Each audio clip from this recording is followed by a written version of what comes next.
देवभूमि उत्तराखंड में आखिरकार यह जहर कौन घोल रहा है? उत्तराखंड की फिजाओं में आखिरकार यह जहर घोलने वाली जो तस्वीरें आ रही हैं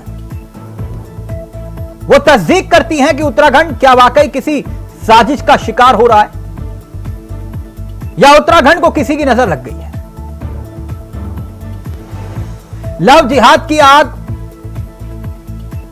और देवभूमि में हो जाता है फसाद। कभी थूक जिहाद, कभी लैंड जिहाद। यह उत्तराखंड में चल क्या रहा है? कहने वाले कहते हैं कि असामाजिक तत्वों के लिए देवभूमि उत्तराखंड पनाह बन गया है, पनाह घर। यहां वारदात करने के बाद उत्तराखंड उनके लिए महफूज जगह बन गई है। तो वो कौन है जो उत्तराखंड में बाहर के लोग आकर उत्तराखंड का माहौल खराब कर रहे हैं? कभी थूक कांड का जिक्र हो रहा है, कभी लव जिहाद का जिक्र हो रहा है, कभी लैंड जिहाद का जिक्र, कभी लव जिहाद का जिक्र। एक और मामला पहले मसूरी का आया था, फिर देहरादून का आया, रोटी में थूक लगाते हुए शख्स। इसके बाद चमोली में लव जिहाद का मामला आया, नाबालिग हिंदू लड़की के साथ प्रेम जाल में उसे फंसाकर रेप जैसी घटना। उत्तरकाशी में भी लव जिहाद का मामला आ चुका है। यह चल क्या रहा है उत्तराखंड में? आज इसे ही समझने की कोशिश करेंगे। हमारे साथ जुड़ेंगे मेहमान, लेकिन पहले एक रिपोर्ट आपको दिखाते हैं और फिर उसके बाद सीधा रुख करेंगे मेहमानों की तरफ।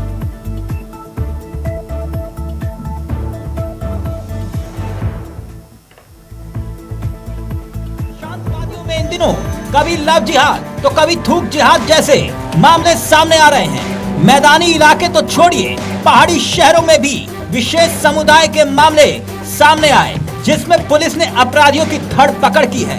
पिछले दिनों पहला मामला देहरादून के एक रेस्टोरेंट में आया, जहां रोटी बनाने वाले युवक का वीडियो वायरल हुआ, थूक लगाकर रोटी बनाना।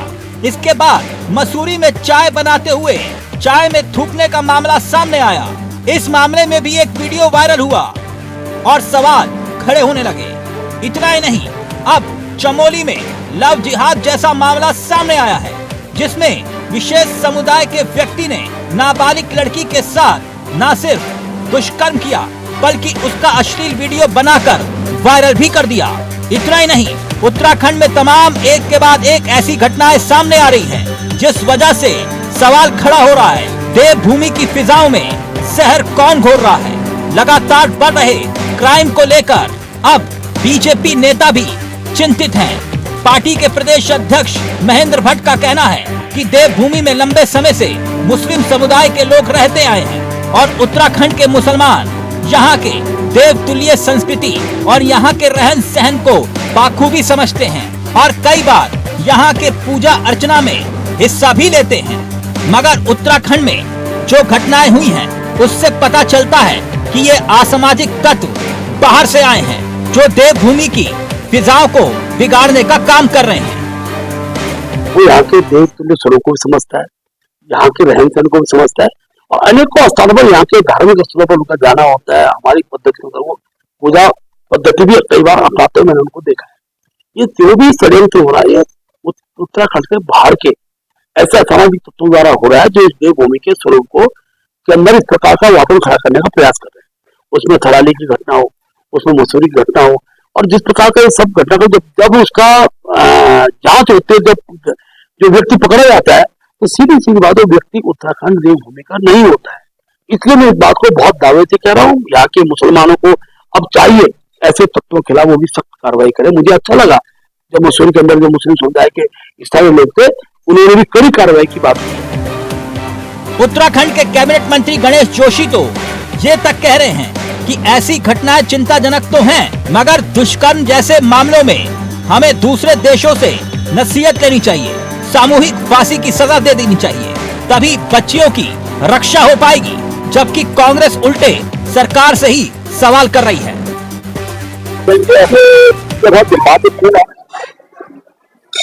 और इसकी जितनी निंदा की जाए वो कम है, और पुलिस में कार्रवाई करते हुए आदमी को पकड़ा है और उनको सख्त से सख्त दंड मिलना चाहिए। और मैं तो ये कहता हूँ कि कानून में कोई ऐसा व्यवहार होना चाहिए जिसका हर एक कंट्री के अंदर है, तो ऐसे व्यभिचारी का, बलात्कारी का सरेआम फांसी होनी चाहिए। हम तो ये मांग करते हैं और इसकी जितना निंदा की जाए उतनी कम। देखिए, जिस तरीके की घटनाएं सामने आ रही है वो निश्चित रूप से दुर्भाग्यपूर्ण घटना है। चाहे मसूरी की घटना है, चाहे देहरादून की घटना है, वो सामाजिक ताने बाने को नष्ट करने वाली घटनाएं हैं, सामाजिक ताने बाने को नुकसान देने वाली घटनाएं हैं। और हम तो यहाँ पर सांप्रदायिक सद्भाव, ये देवभूमि है, पहला काम यहाँ पर सांप्रदायिक सद्भाव बना रहे, इस तरीके की हरकतें न हो। उत्तराखंड की फिजाओं में जहर कौन घोल रहा है? क्या वाकई में ये सोचने का विषय नहीं है कि आखिरकार हम कब जागेंगे? क्योंकि अभी नहीं जागे तो फिर देर ना हो जाए। Bureau report, India voice, Dehradun.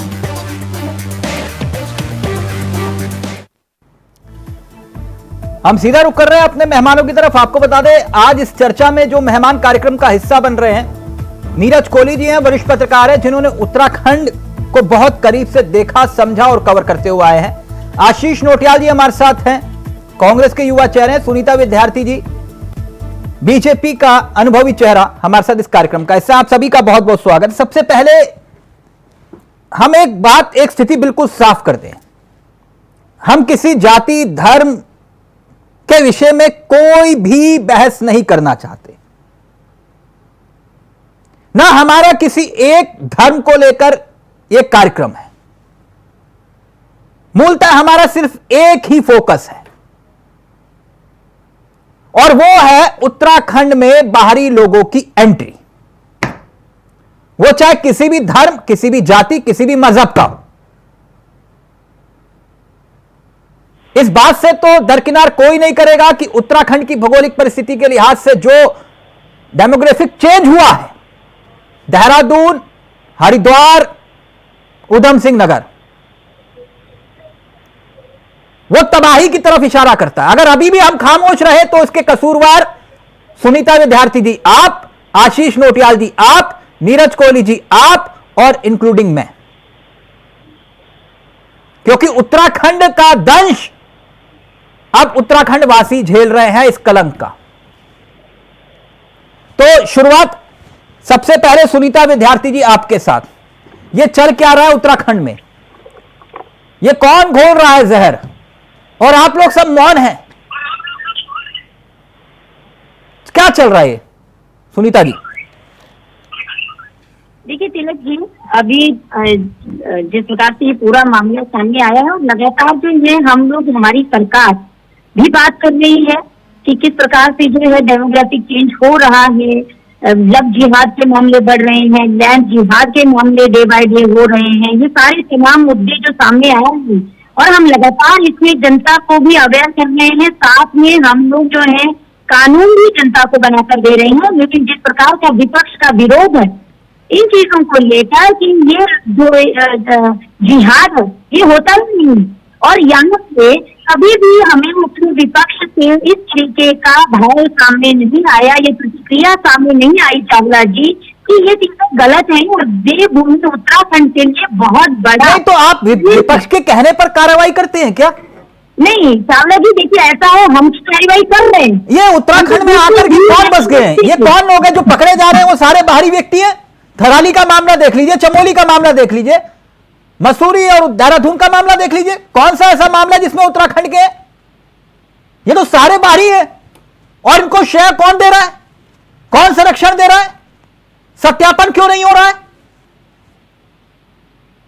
अब यह काम भी आप विपक्ष से पूछ के करेंगे सुनीता जी? नहीं चावला जी, देखिए जहां तक वेरिफिकेशन की बात है, हर जनपद में सभी अधिकारियों को, तमाम संबंधित अधिकारियों को निर्देशित किया है, और वेरिफिकेशन कैंपेन जो है वो चल रहे हैं। लेकिन उसके बावजूद कुछ लोग जो है, क्योंकि अभी हमारे पास ये भी सूचना आई है कि एक परिवार जो है 6 महीने पहले, 3 महीने पहले यहाँ बसा है, और जब आए तो 2-3 लोग थे, लेकिन जब घर के अंदर वो जगह पे देखते हैं तो 15-16 लोग हो जाते हैं विद इन 2 और 3 मंथ। तो ये वेरिफिकेशन के दौरान ही सारी चीजें सामने आई हैं। आशीष जी, जो बात सुनीता जी कह रही है बहुत अलार्मिंग सिचुएशन है, खतरे की घंटी है, और आप लोग इस मुद्दे पर भी सियासत कर रहे हो कि जात और धर्म को देखा जा रहा है। ये तिलक भाई, ये खतरे की घंटी बजा कौन रहा है? सरकार किसकी है? डर किसका नहीं है? आप बताएं, इतनी घटिया मानसिकता जिस प्रकार से उसने थोपने का काम किया, बताएं, मुझे नहीं लगता कोई साधारण आदमी इस तरह का काम कर सकता है, और ना मुझे लगता है किसी धर्म में ऐसा सिखाया गया हो कि आप थूके।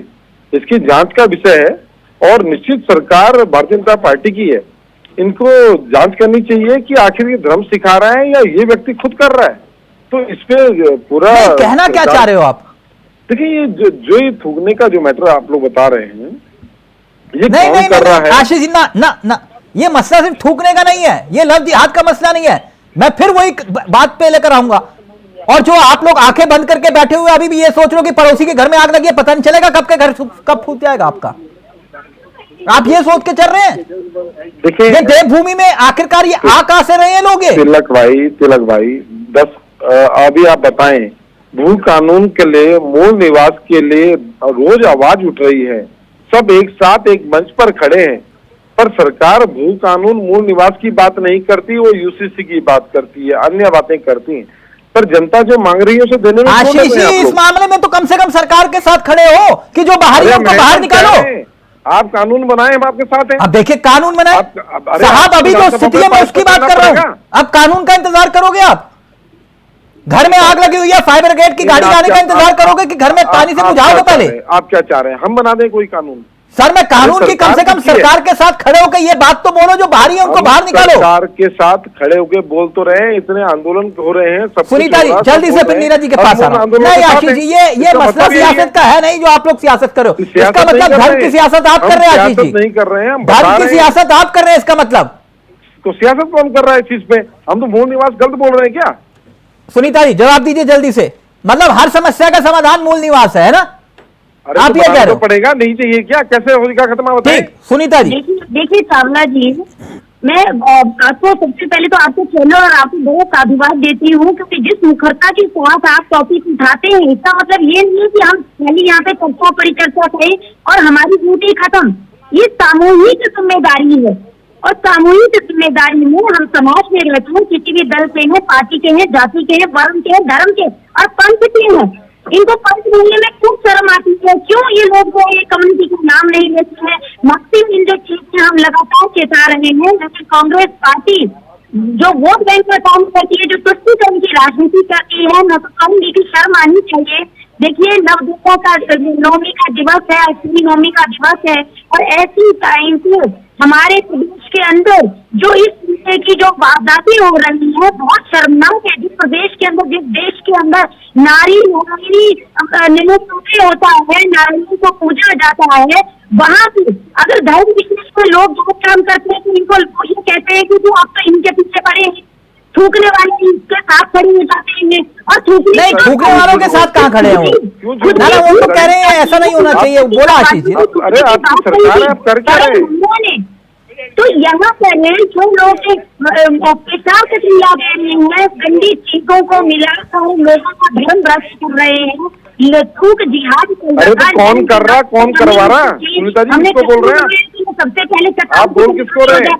कैसे बनने की? और ये बागी शर्म नहीं आती अपनी सरकार में? उल्टे से काम करा रहे हैं और हमें बोल रहे हैं। एक व्यक्ति हमने उनको चिन्हित कर रहे हैं, लेकिन कांग्रेस पार्टी रात को साथ खड़ी हो जाती है। हल्द्वानी में आपने देखा, हल्द्वानी में किस प्रकार की? अरे सुनीता जी, कहाँ जा रहे हैं आप कहाँ जा रहे हैं? अपनी सरकार में अपनी गलती मानने के बजाय विपक्ष को बोल रहे, शर्म आनी चाहिए आपको। हम लोग सुनते रहे ये अपने वोट बैंक के लिए, तुष्टीकरण के लिए, अपने घर को आग लगाने के लिए तैयार है। ये इनको लोग बोलते हुए मुझे शर्म आती है।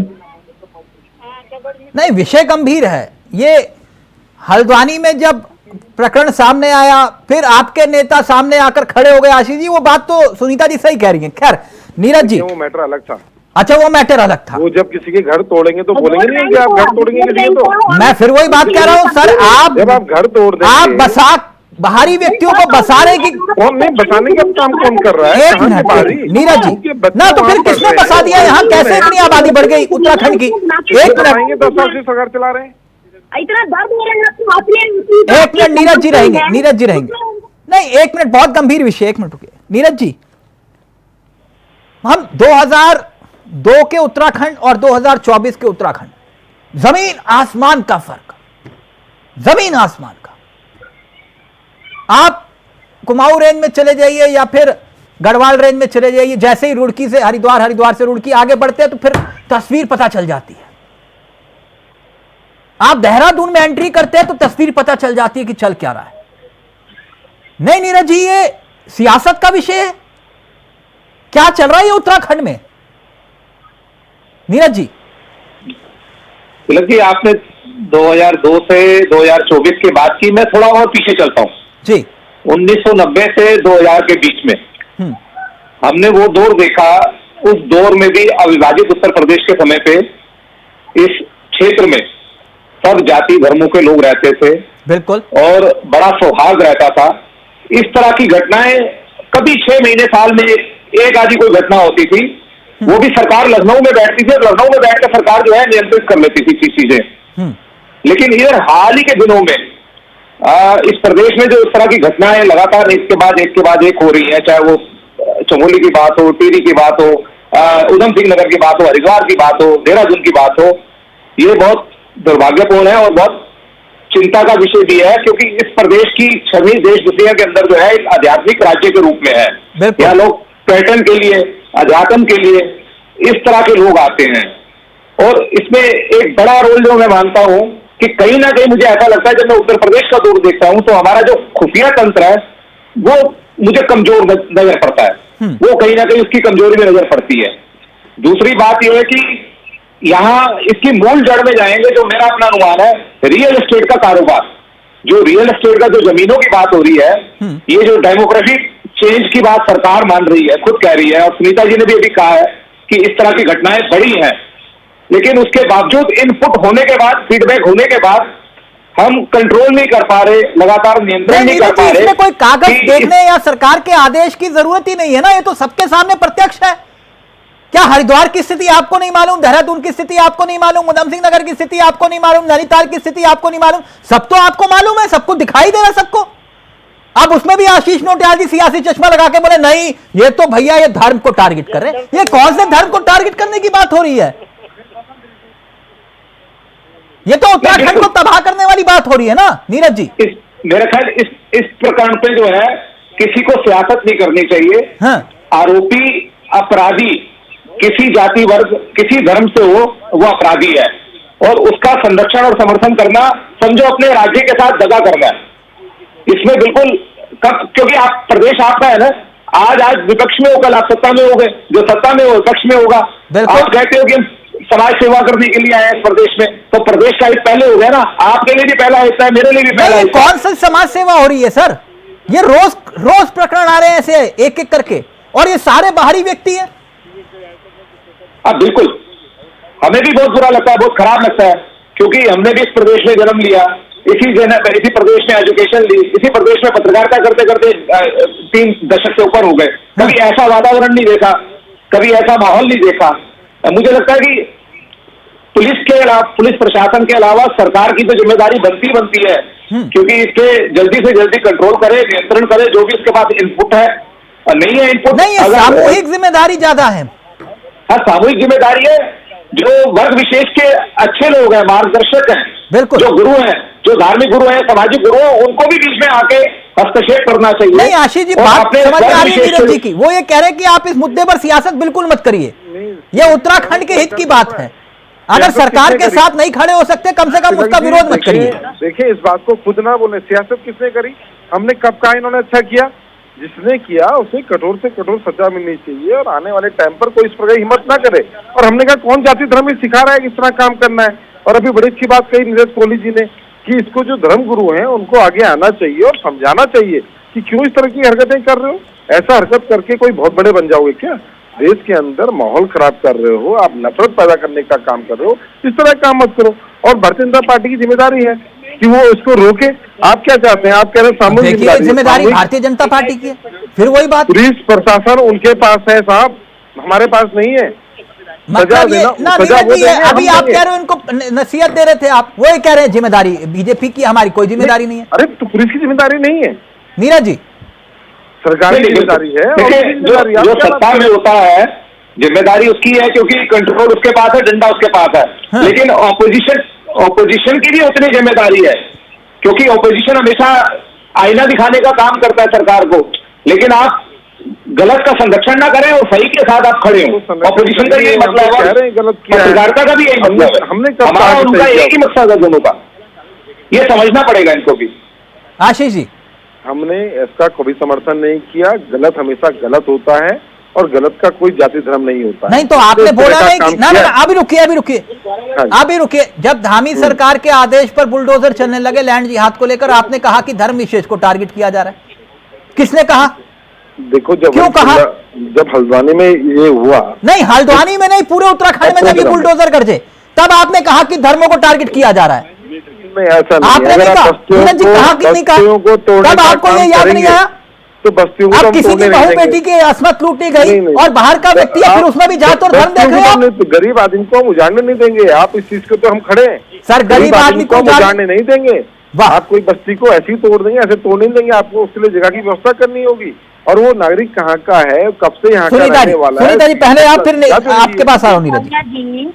चावला जी, मैं ये समझती हूँ कि अगर हम कहीं जनसेवा के लिए किसी पार्टी से जुड़े हैं तो सबसे पहले हम उत्तराखंडी हैं, प्रदेश के हैं, उसके बाद हमारे लिए पार्टियां हैं, और उससे पहले हमारा व्यक्तित्व भी होता है कुछ। अरे भाई, आप और बच्चे उखाड़ने देंगे, अगर आप सरकारी जमीनों पे अवैध कब्जे करा दोगे और उसके बाद आप ढोल बन के खड़े हो जाओगे कि हम उजड़ने नहीं देंगे। अरे आप लोग तो भैया 70 वर्ष से राजा थे, तो अपनी जो संपत्ति है उनका बताओ ना, उनको रोई लगाओ और बसाओ। और बाद में अगर सरकार उनकी बुलडोजर 7 साल से तो आप बसा के बैठे हैं, सरकारी भवन दिए जाए, इनको सब सम्मान जो है इन पे भर दिए जाए। अरे किस मिट्टी के बने हो आज पार्टी में हो? मैडम, 24 साल के उस उत्तराखंड में, रुकिए ना एक मिनट, 14 साल आपने राज किया है और आप उनसे कह रही हैं भारतीय जनता पार्टी कभी राज नहीं करती, जनसेवा करने के माध्यम। तो मैडम, ये कौन सी जनसेवा उत्तराखंड में हो गई? ये कानून ये कैसे बाहरी लोग आकर बस गए यहाँ उत्तराखंड में? देखिए, तभी तो यूपीसी की बात कर रहे हैं ना। यूपीसी में इन्होंने कहा कि एक तरफ मूल निवास की बात कर रहे हो, दूसरी तरफ यूपीसी की बात कर रहे हो। मतलब डिफरेंस देखिए, ये किस प्रकार से जनता के बीच में भ्रमित करने का कर रहे हैं। आप बताइए जो 250 मीटर स्क्वायर है वो बातें करेंगे, पर सच की बात नहीं करेंगे, सच की तरफ नहीं देखेंगे। आप बताएं किस तरह की बात कर रहे हैं? मतलब मूल निवास भू कानून को छोड़कर दूसरी की बात करते हैं। आप नफरत फैलाने के काम करते हैं। सरकार आपकी है, राज्य के अंदर नफरत फैल रही है तो उसके जिम्मेदार आप हैं। आपको कार्रवाई करने के बजाय आप इस चीज को उठाने का काम कर रहे हैं। शर्म आनी चाहिए। जिस पार्टी में आप एक महिला है, शर्म करें इस बात की। आपने अंकिता हत्याकांड पे कुछ नहीं बोला आपने। हरिद्वार में जो आपका नेता पकड़ा गया उससे कुछ नहीं बोला आपने। आप बताइए, इसको सबसे पहले 5 साल सरकार चलाने का मौका जनता ने दिया, इन्होंने किसको बताया? ये कहते हो हमने तो बड़े उठिए महिलाओं को सबको पे मनरेगा में दिखा दिया। और नहीं, एक मिनट नीरज जी रहेंगे, एक मिनट। नहीं सुनीता जी, आशीष जी की एक बात से तो मैं सहमत हूं। अभी उदाहरण दे देता हूं, फिर मैं नीरज जी के पास जा रहा हूं इसी बात को लेकर। हमारा पड़ोसी राज्य उत्तर प्रदेश, बड़ा भाई कह लीजिए, ठीक, वहां जब भी कांवड़ यात्रा निकलती थी 2017 से पहले, आप सबको एक नजारा याद होगा, बवाल, पत्थरबाजी, मारपीट होता था। मैं किसी सरकार के इकबाल की बात कर रहा हूं सिर्फ। 2017 के बाद एक सूरत आई, फूलों की वर्षा और शरबत पिलाते हुए दूसरे धर्म जाति के लोग। देखा वो सरकार का इकबाल है। सुनीता जी, यहां पर भी यही करना होगा आपको, बिल्कुल इकबाल स्थापित करना होगा। LIU से पूछिए ना, ये कैसे बस गए बाहर के लोग, कौन रिपोर्ट कर रहा है कौन नहीं कर रहा, सत्यापन हुआ कि नहीं हुआ। ये काम आशीष नोटियाल का नहीं है, ये काम आपका है मैडम, ये आप लोगों को करना होगा। बिल्कुल बिल्कुल चावला जी, तभी हम लोग जो नीरज जी, एक चीजों को हर सिरे से जो है वेरीफाई कर रहे हैं, और जो भी अवैध चीजें हैं, अवैध अतिक्रमण है, वो सब हटाए जाएंगे, उनको किसी भी सूरत में बख्शा नहीं जाएगा। मैडम यही उत्तराखंड में गुलदस्ता रहा है, हर जात और हर धर्म के लोग रहे हैं यहाँ। और ऐसा थोड़ी ना कि पहली बार कोई बाहरी लोग यहां बाहरी लोग आकर माहौल खराब कर रहे हैं। विषय ये है, ये तो फूलों का गुलदस्ता रहा है, हर धर्म के लोग रहे हैं। मसूरी में क्या क्रिश्चियन सीट है, उधम सिंह नगर में पंजाबी बसे हुए हैं, देहरादून में पंजाबी बसे हुए हैं, गढ़वाल में गढ़वाली बसे हुए हैं। तो कहां हरिद्वार में मुस्लिम आबादी है, वहां है ना। तो फिर इस बात को नकार नहीं सकते मैडम, ये तो रहा है, लेकिन बाहरी व्यक्ति कैसे आ रहे, मेरा विषय ये है बस। खैर नीरज जी, आप ही की बात को मैं आगे बढ़ा रहा हूं। सीधी सी बात यह है, इस तरीके से समझना होगा, अगर इस तरीके की घटनाएं बढ़ेंगी प्रदेश के अंदर तो सामाजिक वातावरण खराब होगा। सामाजिक वातावरण खराब होगा तो कानून व्यवस्था ध्वस्त होगी। कानून व्यवस्था ध्वस्त होगी तो उसका प्रतिकूल प्रभाव प्रदेश के विकास और आर्थिकी पर पड़ेगा। तो कुछ कुल निशाने पे सीधा सीधा सरकार आ जाती है। तो कहीं ना कहीं हमें थोड़ा अपने खुफिया तंत्र को मजबूत करना पड़ेगा, सरकार को थोड़ा इसमें और शक्ति दिखानी पड़ेगी।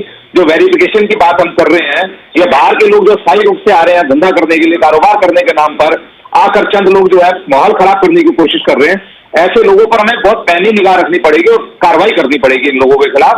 और कुछ हमारे जो समाज सुधारक हैं, मार्गदर्शक हैं हमारे हर वर्ग के, उन लोगों को भी आगे आना पड़ेगा इस तरह की घटनाएं रोकने के लिए, सरकार का साथ देने के लिए। और विपक्ष को भी अपनी एक जो विपक्ष की भूमिका है सही वो निभानी पड़ेगी। बिल्कुल, वोट बैंक को दूर करते हुए कि ये हमारा वोट बैंक, ये उसका वोट बैंक, हम क्यों बोले हम ना, ये बात समझनी होगी। आशीष जी जो बात नीरज जी कह रहे हैं बहुत गंभीर बात कह रहे हैं। ये मत सोचिए कि आपका पार्टी कार्यालय राजपुर रोड में है और घंटा घर तक आग पहुंच गई है तो फिर हमारे घर तक नहीं आएगी। ये गलतफहमी में मत रहिए आप। ये आप इस बात को अगर सोचेंगे समझेंगे तब जाकर इस समस्या का समाधान हो सकता है। सबको सामूहिक जिम्मेदारी लेनी होगी, इसमें जात और धर्म मत खोजिए। आशीष जी बहुत देर हो जाएगी, रखिए और हमारी जिम्मेदारी है, हम इस पे बोल रहे हैं, है ना। अब बाकी पुलिस का काम है, शासन प्रशासन का काम है, वो अपना काम करे। तो फिर उसको करने दीजिए, फिर उसमें धर्म वाला एंगल मत लेकर आइए, मेरी सलाह रहेगी आपको। हम करने दे रहे हैं। आप देहरादून में एक कांड होता है तो वहां धर्म ढूंढ लाते हो, मसूरी में होता है धर्म ढूंढ लाते हो, थराली में होता है धर्म ढूंढ लाते हो। ये धर्म मत ढूंढ के लाओ, धर्म वाला चश्मा भी रोक दो, फेंक दो उसको, चश्मा भाजपा अगर उत्तराखंड को बचाना है तो। थैंक यू, बहुत बहुत शुक्रिया नीरज जी आपका भी, आशीष जी आपका भी, सुनीता जी आपका भी। तो देवभूमि के वो दानव कौन है जो बाहर से आकर देवभूमि का माहौल खराब कर रहे हैं, ये जिम्मेदारी अगर ये उत्तराखंड की आवाम सुन रही है तो ये जिम्मेदारी आपकी हम सबकी है, उत्तराखंड को बचाना होगा। नमस्कार, जय हिंद, जय भारत, जय उत्तराखंड।